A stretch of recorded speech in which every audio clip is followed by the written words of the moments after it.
A urna chegou de madrugada, como tantas outras, mas na hora que vi, percebi que não era como as comuns. Media quase o dobro da largura padrão. Mesmo fechada, dava para notar que o peso e o volume iam dar trabalho depois. Eu já trabalhava na funerária havia pouco mais de 1 ano, e nesse tempo tinha visto urna para todo tipo de situação, infantil, padrão, dupla, mas daquela dimensão era a primeira vez. O motorista do traslado encostou a maca no canto, me cumprimentou rápido e comentou, quase como quem avisa por obrigação: "São 3, não perguntei nada. Nessas horas a gente só ajuda a descarregar e seguir o procedimento." Só mais tarde, enquanto guardava material na sala de preparo, fiquei sabendo pelos outros funcionários que se tratava de uma mulher jovem e dos 2 filhos gêmeos, ainda bebês, mortos num acidente. Contaram também que a própria família dizia que ela tinha falado em vida que se algo acontecesse, queria ser enterrada junto com eles. O velório foi marcado para a manhã seguinte, na maior sala da funerária. Eu e mais 2 colegas começamos cedo a preparar o espaço. O estrado que usamos para apoiar as urnas não foi feito para aquele tamanho e tivemos que centralizar o máximo possível para evitar que ficasse torto. As cadeiras, que normalmente ficam em fileiras bem alinhadas, tiveram que ser empurradas mais para o fundo, abrindo um corredor estreito de cada lado. A sala tinha carpete escuro, paredes claras e iluminação fria de teto. O cheiro era de arranjo de lírios recém-chegados, misturado com aquele odor característico da madeira envernizada da urna nova. De vez em quando, se ouvia o barulho metálico do portão principal sendo aberto para o pessoal que chegava mais cedo. Quando a família chegou no horário marcado, o silêncio foi quase absoluto. Não tinha aquele murmúrio baixo de conversa que normalmente acompanha esse tipo de cerimônia. A maioria parava na entrada, dava uma olhada rápida e se afastava. Talvez fosse pelo tamanho da urna, talvez pela ideia de que ali dentro não havia só uma pessoa. Por volta do meio da tarde, um senhor mais velho, que descobri depois ser o pai dela, pediu para que o tampo de vidro ficasse coberto com um tecido branco. Falou que era para proteger a imagem. Isso não era incomum. Já tinham feito pedidos parecidos em outros velórios, mas naquela sala com aquela urna chamou atenção. Passaram a colocar flores por cima do pano e se retiravam rápido. Eu fiquei responsável por manter as velas acesas e repor a água dos vasos. Num desses momentos, enquanto ajeitavam um arranjo perto da cabeceira, ouvi alguém respirar fundo bem atrás de mim. Não era um suspiro, era uma respiração firme, próxima. Virei, mas não tinha ninguém a menos de 3 metros. As cadeiras ali estavam vazias. Olhei em volta, mas voltei a me ocupar sem comentar nada. O tempo passou devagar naquele dia. Entre repor a água dos vasos, acender vela e ajeitar cadeira, eu ia observando o movimento. Não teve confusão, não teve choro alto. Era um velório silencioso, daqueles em que as pessoas entram, olham rápido e se afastam. No fim da tarde, começaram a comentar que o cortejo estava a caminho. O corredor, que já era estreito por causa do tamanho da urna, ficou ainda mais apertado, com as pessoas se posicionando para a saída. Eu e mais 3 funcionários ficamos encarregados de erguer a urna e conduzir até a porta. Quando levantamos, o peso se confirmou. Não era impossível, mas exigia cuidado para manter o equilíbrio. Um dos colegas avisou para que todos se encostassem nas paredes, porque qualquer descuido podia bater em alguém. A passagem foi lenta. A cada passo, a madeira da base rangia sob o peso. Assim que cruzamos a porta, percebi que a sala parecia mais clara, mesmo sem ninguém ter mexido na iluminação. Talvez fosse só impressão por causa do espaço vazio. Colocamos a urna no veículo e seguimos o procedimento de sempre. Voltei para a sala sozinho para recolher as cadeiras e guardar o estrado. O carpete ainda estava marcado, uma área mais funda e larga do que qualquer outra que eu já tinha visto depois de um velório. Não era só o formato da base, Parecia que o peso tinha afundado o tecido. Terminei de empilhar as cadeiras e apaguei as luzes. Fiquei um instante parado na porta, olhando a sala vazia. O ar parecia menos parado do que deveria. E mesmo depois que a sala ficou vazia, parecia que o espaço ainda estava cheio. Se inscreve no canal, vem fazer parte da nossa comunidade e ficar por dentro de todos os relatos. E aproveita para deixar seu comentário dizendo o que achou dessa história.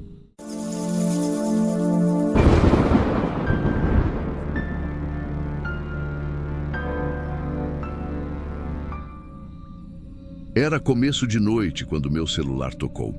Era da funerária. Eu ainda era novo no trabalho, cuidava mais da organização das salas e da recepção. Mas me chamaram porque precisavam de alguém para cobrir um turno de última hora. Disseram só para eu ir rápido, não entraram em detalhes. Cheguei e logo que entrei, senti que o ambiente estava diferente. Não era aquele movimento normal de velório. A primeira coisa que notei foi uma das portas fechadas. Quase nunca vi isso. Geralmente as salas ficavam abertas antes de começar, com gente circulando para ajeitar arranjos, cadeiras, iluminação. Aquela estava fechada e sem barulho algum lá dentro. Perguntei para o colega da portaria se sabia o motivo, mas ele só disse que era pedido da família. Não falou mais nada. Pouco depois, me pediram para ir até lá dentro ajudar a arrumar as cadeiras. A sala era a mais antiga da funerária. Piso de madeira escura, carpete gasto nas laterais, iluminação amarelada e fraca.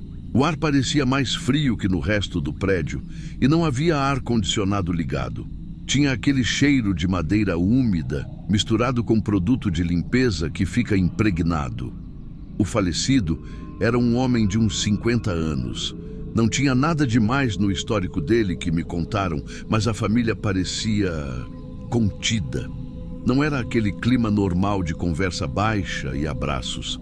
Eles ficavam sempre olhando para o caixão como se esperassem alguma coisa e repetiam a mesma frase, que ele não podia ficar sozinho. Achei estranho, mas no serviço a gente aprende a não se meter nas particularidades de cada família. Tem gente que tem ritual próprio, tem quem siga costumes religiosos, e a gente respeita. Enquanto eu ajeitava as cadeiras, percebi que o vidro da urna estava limpo. Dei uma olhada geral, tudo em ordem. Ajeitei a coroa de flores no canto e fui para a recepção. Com o passar da noite, mais pessoas chegaram. Mas toda vez que alguém de fora se aproximava da porta, um parente levantava rápido para fechar. Nunca vi insistirem tanto nisso. Teve até um momento em que uma vizinha quis entrar e uma das sobrinhas ficou na frente, dizendo que depois ela podia ver. Não era um comportamento comum. Por volta das 9, uma das sobrinhas veio até mim e disse que precisava de ajuda. O jeito dela não era de desespero, mas de urgência. Entrei na sala e vi o vidro da urna completamente embaçado por dentro. Não era pouco, parecia até que tinha umidade acumulada. A primeira coisa que pensei foi diferença de temperatura, mas não estava tão frio assim ali dentro. Mesmo assim, peguei um pano e tentei limpar por fora. Não adiantou nada, o embaço vinha de dentro. O técnico que fez o preparo não estava no turno e eu não tinha autorização para abrir urna. Comentei isso com eles, mas a família já parecia meio se conformada, como se soubesse que aquilo poderia acontecer. Ficaram olhando e falando entre si, baixo, num tom que eu não entendi. Eu chamei o gerente do plantão pelo rádio. Expliquei rápido. Vidro embaçado por dentro, família tensa, sala antiga. Ele demorou uns minutos para vir, porque estava atendendo outro grupo que tinha acabado de chegar. Enquanto esperávamos, alguém da família pediu para eu manter a porta fechada. Eu obedeci. Quando o gerente entrou, foi direto até a urna. Ele bateu de leve com o nó do dedo na lateral do vidro, como quem confere se tem alguma folga. Depois olhou a borracha do tampo, checou as travas. Me perguntou se o ar-condicionado estava ligado.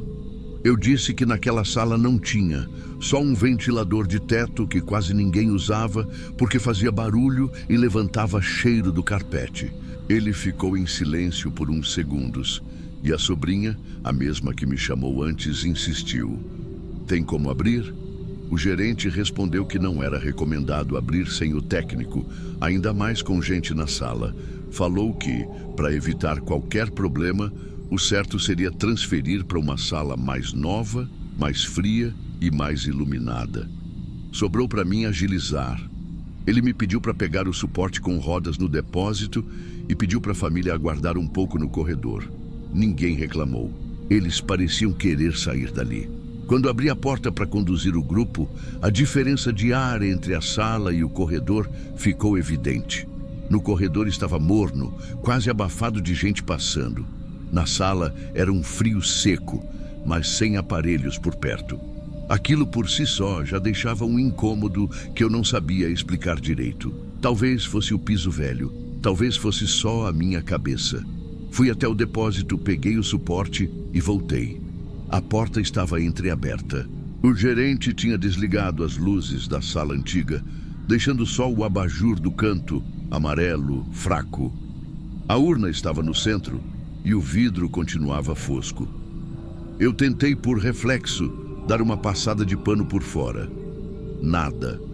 A gente colocou o suporte ao lado, baixou as travas do pedestal e, com cuidado, transferiu a urna. Mesmo com 4 mãos, o peso sempre surpreende. Não é leve. A madeira rangia sob as rodas, de um jeito que parecia sincronizado com a nossa movimentação. Cada impulso para frente vinha com um crack que estalava no pé. Eu precisava fazer força e, ao mesmo tempo, manter o ritmo, porque aquele piso, se a gente parasse no meio, dava uma travada nas rodas. Quando chegamos na porta, eu avisei a família que íamos passar.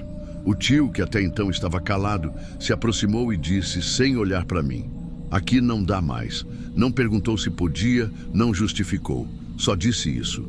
O gerente assentiu. Eu só fiz o que tinha que fazer. O corredor parecia estreito demais para o conjunto todo. Teve uma hora que a roda direita raspou num batente metálico e deu um tranco. Eu arrumei a posição. Respirei fundo e segui. A cada metro eu sentia o cheiro mudando. Saía aquele fundo de madeira molhada e entrava o cheiro de cera do chão e do desinfetante das salas novas. A luz do corredor, branca e forte, ajudava a aliviar. Naquele trajeto, sem querer, eu olhei para o vidro. O embaçado parecia mais forte. Dava para ver o contorno por dentro, como se a umidade estivesse presa ali desde o começo do turno e só tivesse piorado. A gente virou à direita, passou pela capelinha pequena, subiu um degrauzinho e parou na sala nova. Essa sala tinha ar-condicionado split, iluminação fria no teto, cortinas limpas, piso de porcelanato. A diferença era gritante. A porta estava aberta e dava para sentir o ar saindo como quando você abre geladeira em dia quente. A família se aproximou, mas ficou no vão da porta olhando. Eu e o gerente alinhamos o suporte com o pedestal fixo da sala e travamos as rodas. Ele me pediu a chave das presilhas. Eu peguei no bolso da jaqueta. A gente anda com um chaveiro padrão para esses ajustes simples. Eu fui abrir a lateral, mas ele preferiu fazer. Quando ele soltou a última trava e encostou a urna no suporte, ele foi direto ver o vidro de novo. O embaçado tinha sumido. Eu fiquei parado olhando para o mesmo lugar, tentando entender se tinha sido impressão minha.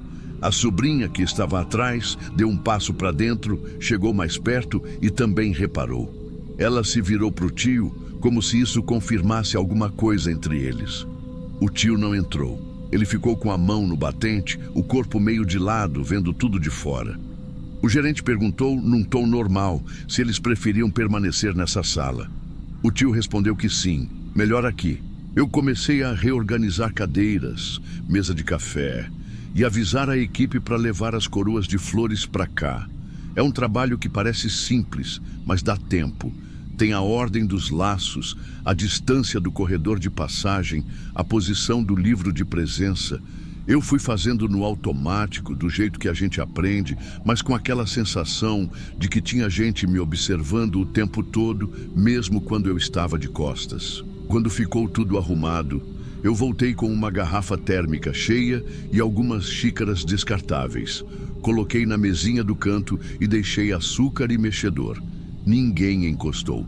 A família ficou quieta, alinhada nas cadeiras, de frente para a urna, como se estivessem esperando que o vidro voltasse a embaçar a qualquer momento.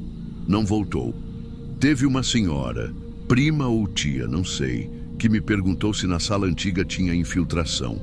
Eu disse que o prédio era misto, parte reformada, parte antiga, e que a sala velha ficava perto de uma área que pega sombra o dia inteiro.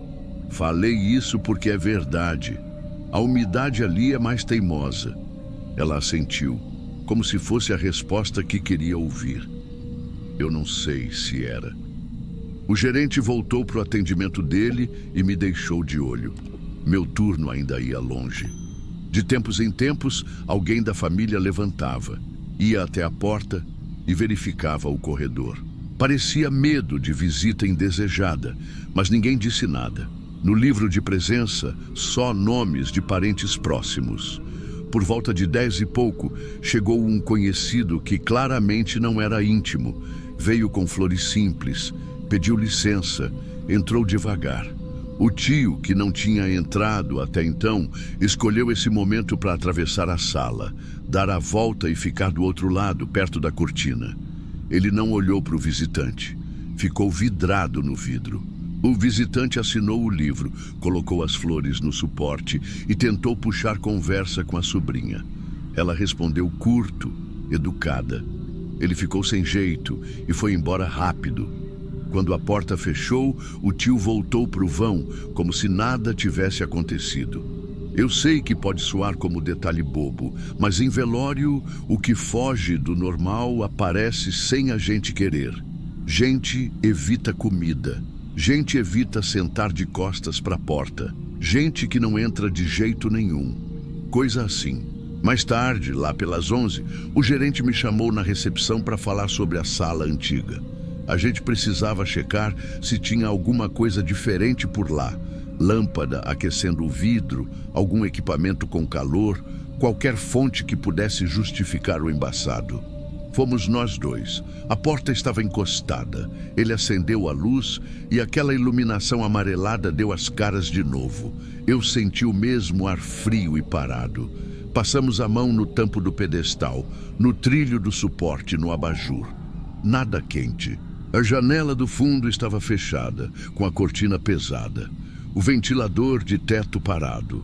No canto, o umidificador não tinha. Aquela sala não tinha nada que soltasse vapor. O gerente anotou para manutenção ver no dia seguinte. Verificar vedação da janela e piso. Era o mais próximo de uma explicação que a gente ia ter naquela hora. Voltamos para a sala nova. Silêncio. O livro de presença tinha mais 2 assinaturas. A sobrinha agradeceu pelo jeito como a gente estava conduzindo. Eu disse que era nosso trabalho. O tio, de novo, ficou na porta. Eu lembro disso porque virei com a garrafa térmica para repor café e quase esbarrei nele. Ele estava no mesmo lugar. 00:30 e pouco, o fluxo diminuiu. A família avisou que ficaria ali até de manhã. Pra gente, tudo bem. A funerária tinha estrutura para isso. Eu alternei com o colega da madrugada para cobrir pequenos pedidos. Mais água, ajuste de luz, reposição de papel no banheiro, coisa de rotina. Teve um momento, já quase 1 da manhã, em que só estavam na sala a sobrinha, o tio e um outro rapaz mais novo, talvez filho de algum primo. O rapaz teve uma crise de choro, baixa, contida, e a sobrinha levou ele para o corredor para pegar ar. Ficou só o tio de pé. Eu estava de olho no corredor, mas dava para ver a sala pelo vidro lateral. O tio se aproximou 2 passos da urna, apoiou a mão no pedestal e ficou olhando.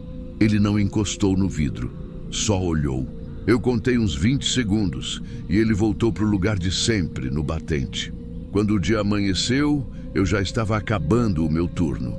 O gerente da manhã chegou, atualizei o resumo do que aconteceu, falei da troca de sala, do embaçado, da checagem na sala antiga e do pedido da família para manter a porta sempre sob controle.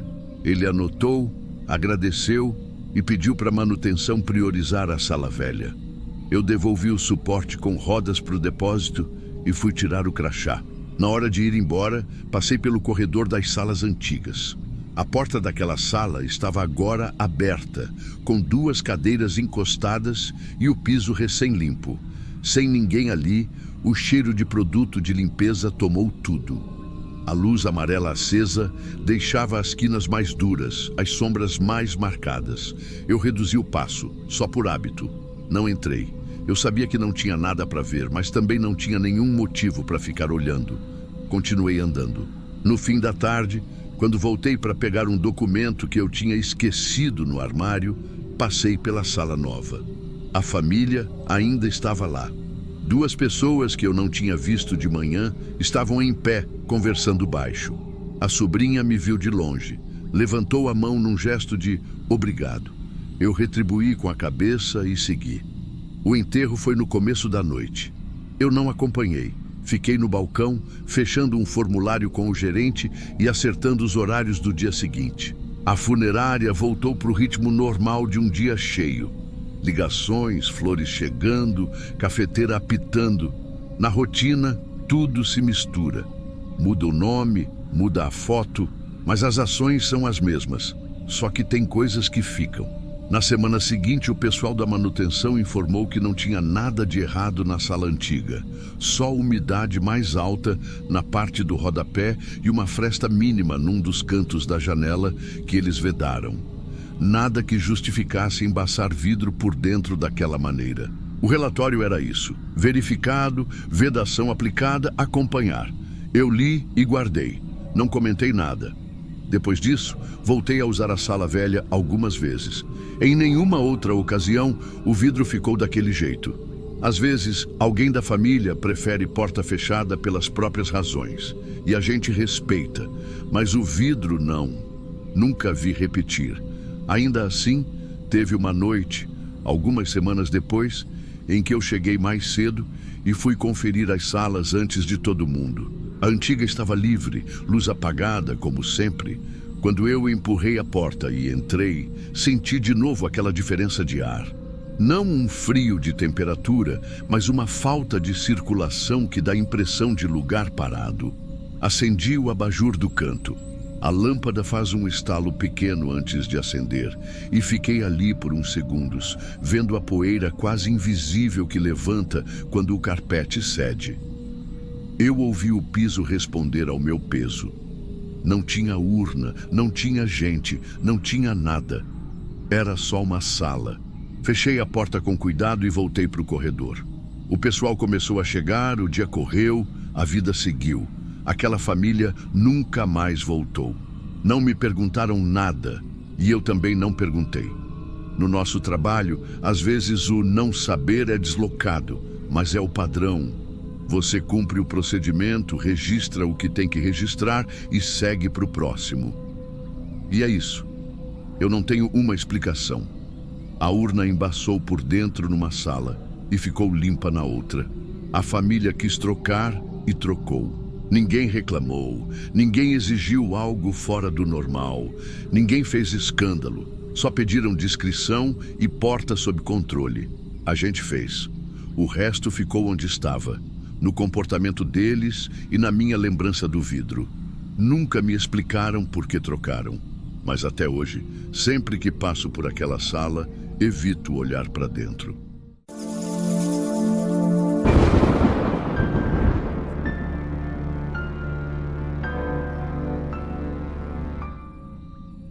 Eu nunca tinha ficado tão perto de um corpo por tanto tempo, e naquela noite não foi por escolha. Minha tia morreu numa terça-feira.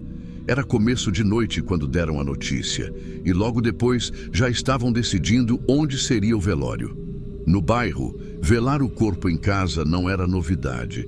Era como fazer do jeito certo, como ela mesma dizia. Só que a casa dela não era grande, muito menos a sala de baixo, onde resolveram colocar a urna. No dia seguinte, quando cheguei, já tinham afastado o sofá para a parede e empurrado uma mesa de centro para um canto. Mesmo assim, mal sobrava espaço para passar.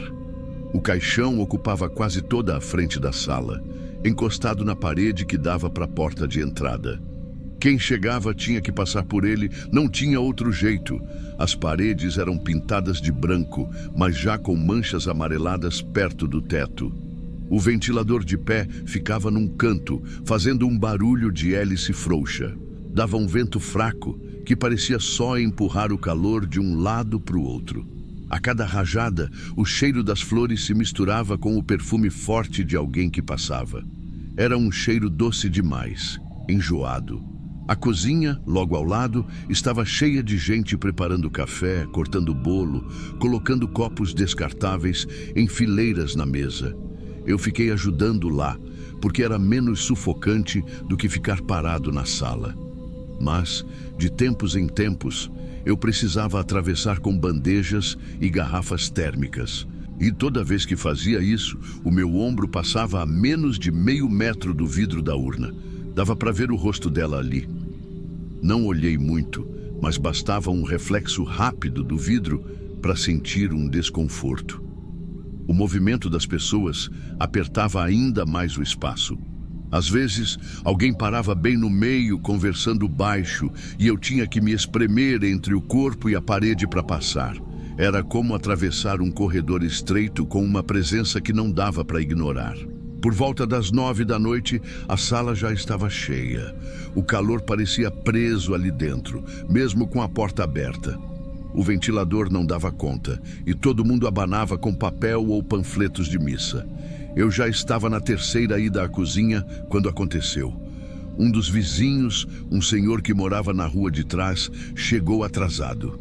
Ele entrou apressado, tirando o chapéu, e nem percebeu o tapete solto logo na entrada. Tropeçou e, na tentativa de se segurar, apoiou a mão na beirada da urna. O som foi seco, um estalo leve de madeira e vidro vibrando. A conversa que acontecia parou de repente. O barulho do ventilador ficou mais evidente, girando sozinho no canto. O homem retirou a mão devagar, murmurou algo como "desculpa" e deu 2 passos para trás. Ninguém respondeu. Alguns olharam para o chão, outros fingiram que não tinham visto. Foi como se um peso tivesse descido sobre o ambiente. Depois disso, ninguém mais entrou com pressa. A cada novo visitante, os passos eram lentos. Até a forma de encostar na porta mudou. Parecia que todos evitavam esbarrar em qualquer coisa. Eu, sem perceber, também comecei a me encolher mais quando passava. Na cozinha, o clima ainda era de murmúrio baixo, mas não havia mais aquele burburinho contínuo de antes. Quando eu ia levar café, percebia que os olhares seguiam o caminho da bandeja, como se observar o movimento fosse mais seguro do que encarar a urna. O calor continuava. Minha camisa já estava grudada nas costas e o copo de café queimava na mão quando eu atravessava. Cada vez que passava perto do vidro, tinha a sensação de que alguém estava perto demais. Não por tocar, mas pela falta de espaço. Na última vez que fui até a cozinha, antes do apagão, reparei que o tapete tinha sido dobrado e encostado na parede. Ninguém falou, mas era claro o motivo: evitar que acontecesse de novo. E foi justamente quando voltei com mais café que a luz piscou pela primeira vez. A primeira piscada foi rápida, coisa de 1 segundo, mas fez todo mundo parar o que estava fazendo. Eu estava no meio da sala, equilibrando a bandeja com café e fiquei olhando para o teto como se fosse ver alguma explicação lá. A lâmpada voltou ao normal e uns 2 segundos depois piscou de novo. Mais longa dessa vez. Alguns comentaram baixo que devia ser o calor, outros disseram que era o padrão daquela rua. Mas antes que alguém continuasse a conversa, a luz apagou de vez. O ventilador parou. O barulho sumiu. Ficou só um silêncio abafado, como se o ar tivesse ficado mais pesado. Eu ainda estava no meio da sala, e a única coisa que senti de imediato foi o calor aumentar. Não era só o calor de antes, era um calor de corpo próximo. Alguém respirava forte perto de mim. Não era aquele respirar leve de quem está calmo. Era mais pesado, pausado, como se a pessoa estivesse muito próxima, talvez até virada para o meu lado. O problema é que eu não conseguia enxergar nada. Dei um passo para o lado, tentando não esbarrar na urna, e senti algo roçar de leve no meu cotovelo. Podia ter sido uma bolsa, um braço, não sei. Só sei que a sensação foi rápida, mas suficiente para eu congelar no lugar. O cheiro de flores pareceu mais forte no escuro, misturado com um perfume que eu não tinha sentido antes. Não era desagradável, mas era marcante, doce demais. Alguém no fundo da sala pigarreou, e esse foi o único som além da respiração perto de mim. Eu quis chamar, perguntar quem estava ali, mas não saiu nada. Só fiquei parado, com a bandeja nas mãos, ouvindo o próprio coração batendo no ouvido. Quando a luz voltou, foi como se todo mundo tivesse levado um susto silencioso. Alguns piscavam, ajustando os olhos. Eu olhei para o lado, mas não tinha ninguém a menos de 2 metros de mim. Quem estivesse tão próximo quanto parecia no escuro, não estava mais lá. Coloquei a bandeja na mesa sem falar nada. Vi que algumas pessoas se levantaram, ajeitaram as roupas e saíram para a varanda como se precisassem de ar. Outras ficaram sentadas olhando para o chão. Ninguém comentou o apagão. Era como se todos preferissem seguir como se nada tivesse acontecido. Pouco depois, começaram a arrumar as coisas para levar o corpo. Tiraram as flores primeiro, depois a urna. Eu ajudei a segurar a porta da frente aberta. A sala, sem nada no meio, pareceu maior de repente, mas não mais confortável. O ventilador foi desligado, as cadeiras empilhadas num canto. O cheiro das flores ainda estava no ar, misturado com café frio e o perfume que eu não reconhecia. Fecharam a porta e eu fiquei olhando para a sala vazia por alguns segundos. Era só um cômodo pequeno, com paredes claras e um piso antigo, mas parecia que ainda tinha gente ali. Fui para a cozinha guardar as garrafas e copos, mas a sensação de ter alguém muito perto de mim, respirando, não saiu da minha cabeça nos dias seguintes. E até hoje, quando entro numa sala pequena demais, lembro daquela noite.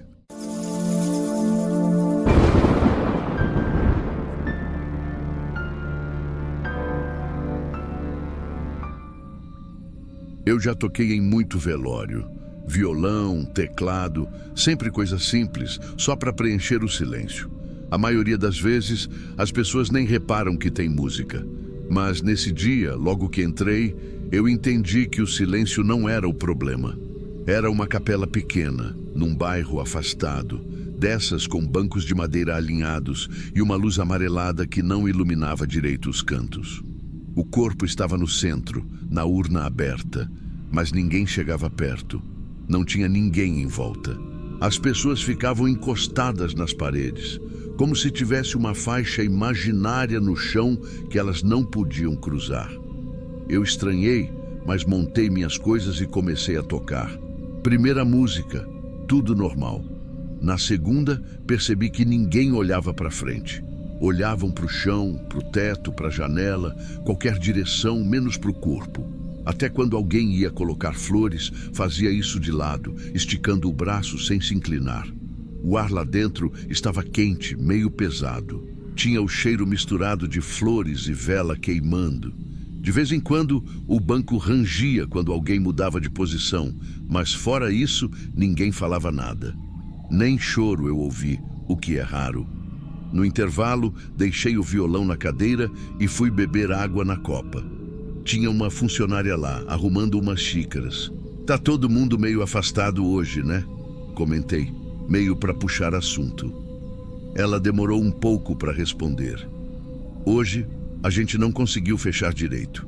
Ela falou baixo, olhando para outra direção e voltou para o que estava fazendo. Não perguntei mais nada porque deu para sentir que ela não queria continuar.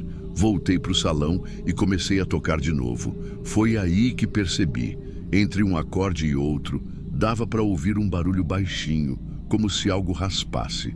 Não era constante, às vezes vinha, às vezes sumia.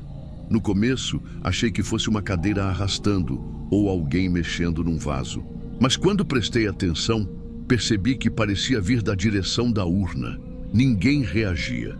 Mas também percebi que, a cada vez que o som aparecia, alguém recuava um pouco mais para trás. Não falavam nada, só davam um passo discreto para longe.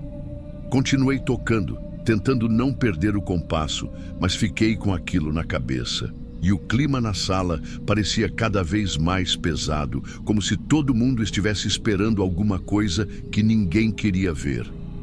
O tempo parecia demorar mais que o normal. Eu olhava para o relógio de vez em quando, mas os ponteiros quase não se mexiam. A cada música, o salão parecia mais vazio, mesmo com as mesmas pessoas ali. Era como se o espaço entre elas fosse aumentando. O barulho continuava, daquele jeito irregular. Um raspado baixo, rápido, como se viesse de dentro. Eu não queria ficar encarando, mas o ouvido ia puxando minha atenção para lá. E toda vez que acontecia, alguém evitava olhar. Ninguém se mexia muito, ninguém fazia comentário. Só se afastavam. Faltava pouco para encerrar quando a funcionária que tinha falado comigo apareceu de novo. Ela ficou parada um tempo na porta, observando. Depois foi andando devagar até a urna, segurando uma chave e um pano. Parecia que estava se preparando. Respirou fundo, apoiou as mãos na beirada e fechou a tampa com cuidado, empurrando até encaixar. O som foi abafado, seco. Ninguém se aproximou para ajudar, nem os parentes mais próximos. Eles ficaram lá no fundo, olhando por cima dos ombros, como se tivessem medo de chegar perto demais. Eu guardei o violão, passei a correia e fiquei esperando um sinal para poder sair. A funcionária fez um gesto rápido com a cabeça, tipo autorizando, e eu atravessei a sala. No caminho, notei que ninguém estava olhando para mim ou para a porta. Estavam todos olhando para o chão. Lá fora, o ar fresco parecia outro mundo. Fui andando até o carro com a sensação de que tinha tocado ali mais para cobrir um som do que para confortar alguém. E até hoje, quando toco em velório, presto atenção se a música está abafando alguma coisa que eu não devia ouvir.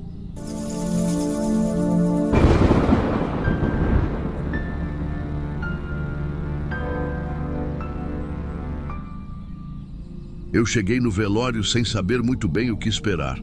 Não conhecia direito o homem que tinha morrido. Era primo do meu pai, mas a gente só se via em festa de família, e mesmo assim, de longe. Eu estava ali mais para representar o meu pai, porque ele não podia ir.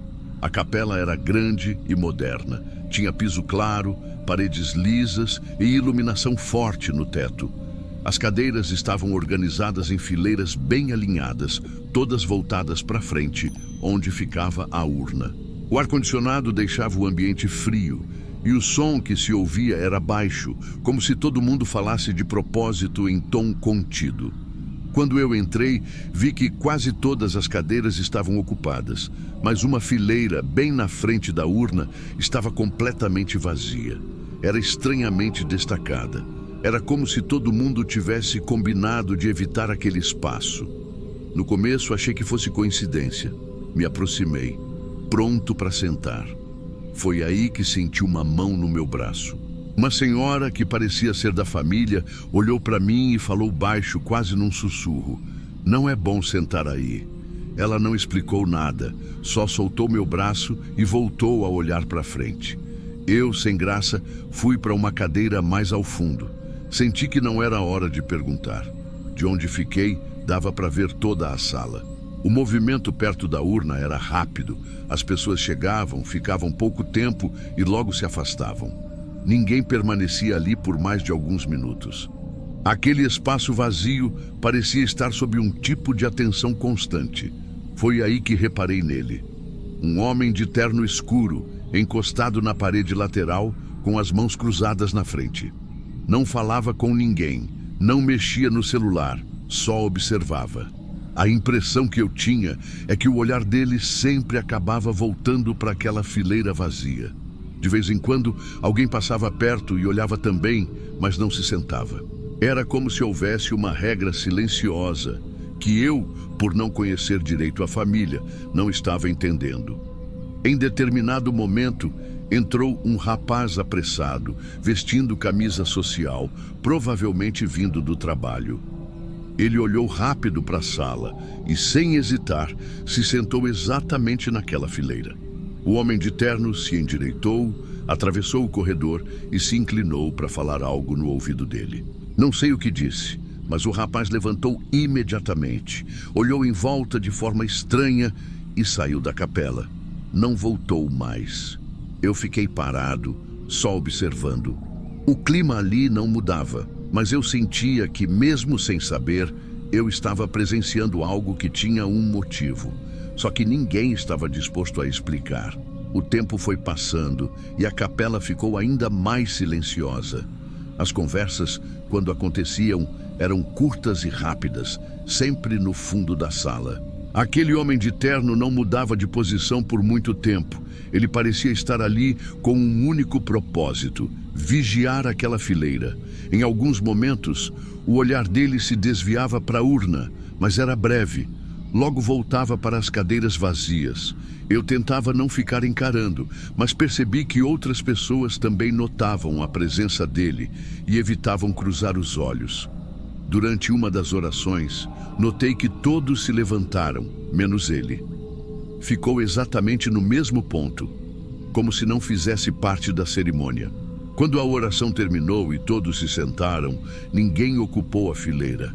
Era como se, mesmo sem que alguém falasse, todo mundo soubesse que aquele espaço estava reservado para algo ou alguém.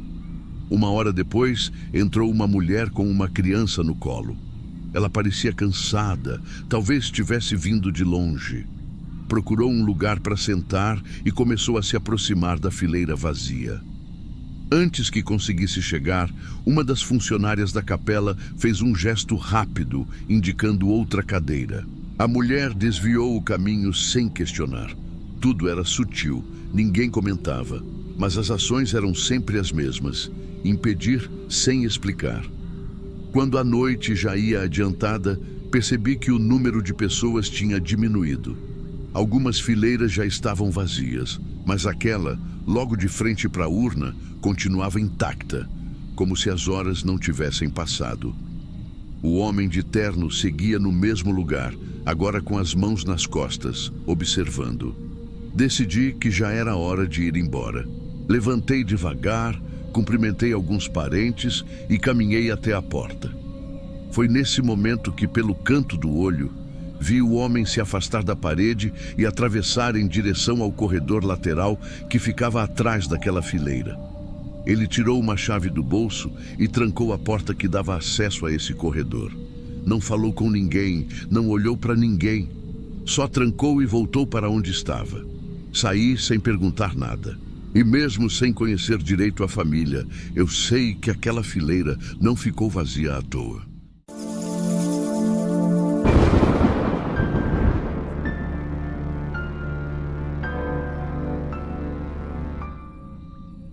Eu lembro bem da primeira vez que participei de um velório na varanda do clube. Não foi por escolha. No distrito onde minha mãe nasceu não tem capela própria. E quando alguém morre, a família usa o salão ou a varanda coberta do clube da cidade. Era assim desde que me entendia por gente. E foi lá que aconteceu o velório do seu Raimundo. Um vizinho antigo que eu conhecia só de vista, mas pelo jeito calado dele e por ser daqueles que estavam sempre no mesmo canto, observando, do que por qualquer conversa. Cheguei já de noite. O céu estava pesado, com nuvens baixas, e o ar tinha aquele cheiro de terra molhada, típico depois da chuva que cai e some rápido. A varanda era ampla, com piso de cimento liso e frio. No centro, a urna foi colocada sobre 2 cavaletes, coberta por um pano branco bem simples, cercada de cadeiras de plástico.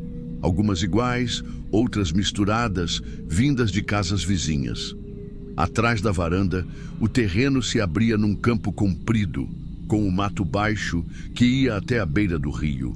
Era um espaço aberto, sem cerca, e isso deixava tudo mais exposto.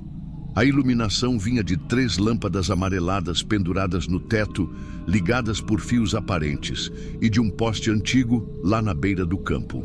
Esse poste tinha um problema.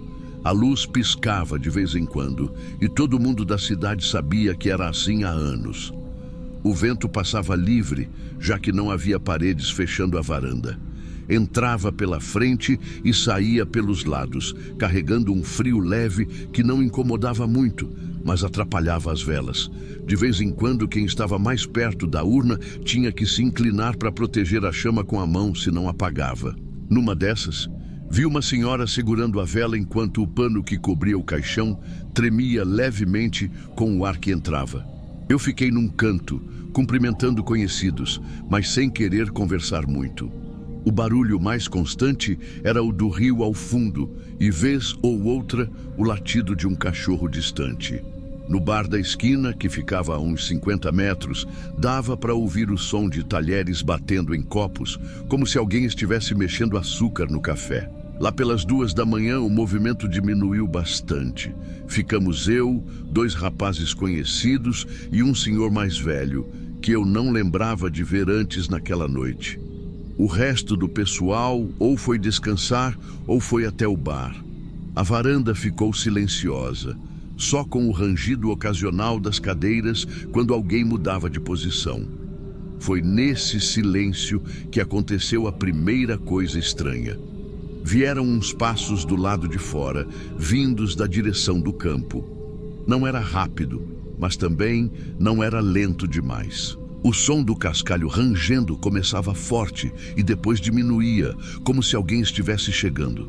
Os 2 rapazes se entreolharam e levantaram para ver quem era.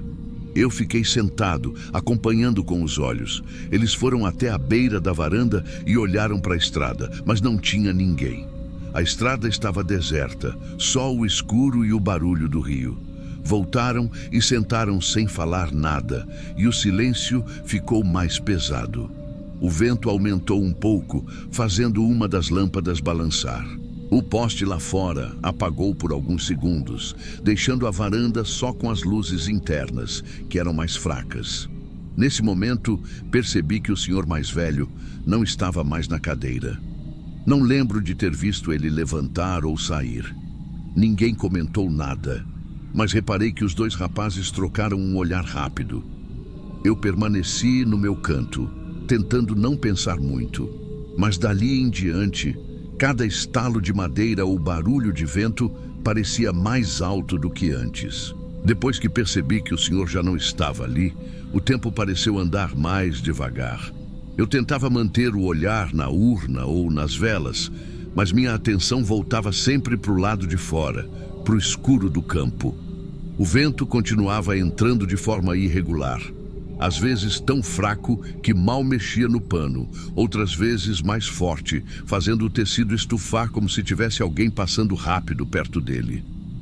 Um dos rapazes levantou para acender de novo uma vela que tinha apagado. Nesse momento senti um cheiro diferente, como se fosse de café recém-passado. Não vinha da cozinha do clube, porque ela estava fechada, e o bar da esquina era longe demais para o aroma chegar tão forte. Olhei para os lados, mas ninguém parecia notar. A madrugada avançava devagar, e a luz do poste continuava apagada. A única claridade vinha das lâmpadas amareladas e das velas espalhadas em pequenos pratos de vidro. A cada vez que o vento passava, a sombra das cadeiras se mexia pelo chão, alongando e encurtando como se andasse. Pouco antes do sol começar a clarear, ouvimos outro som no cascalho. Dessa vez, mais curto, como se alguém tivesse dado 3 ou 4 passos e parado. Os rapazes se viraram de novo, mas não chegaram a levantar. Eu senti uma pontada estranha na barriga, não de dor, mas daquela sensação de que tem algo acontecendo e você não consegue explicar. Quando a claridade começou a aparecer, as pessoas foram voltando do bar, com copos de café e biscoitos secos. A varanda ganhou mais vozes, e o clima ficou menos pesado. Eu estava encostado no batente quando, do nada, ouvi alguém comentar que o café do bar estava mais forte que o de costume. Foi aí que vi o tal senhor. Ele estava sentado numa mesa do lado de fora do bar, segurando um pires e tomando café, como se tivesse acabado de acordar. Estava vestido do mesmo jeito da madrugada. Não olhou para mim e eu também não olhei por muito tempo. Pensei em perguntar se ele tinha saído cedo ou se lembrava da hora que foi embora, mas a pergunta morreu antes de chegar na boca. Não tinha motivo para trazer o assunto. Voltei para o clube, peguei minhas coisas e fui embora quando começaram a fechar a urna. E até hoje, quando passo ali de noite, lembro do som daqueles passos no cascalho.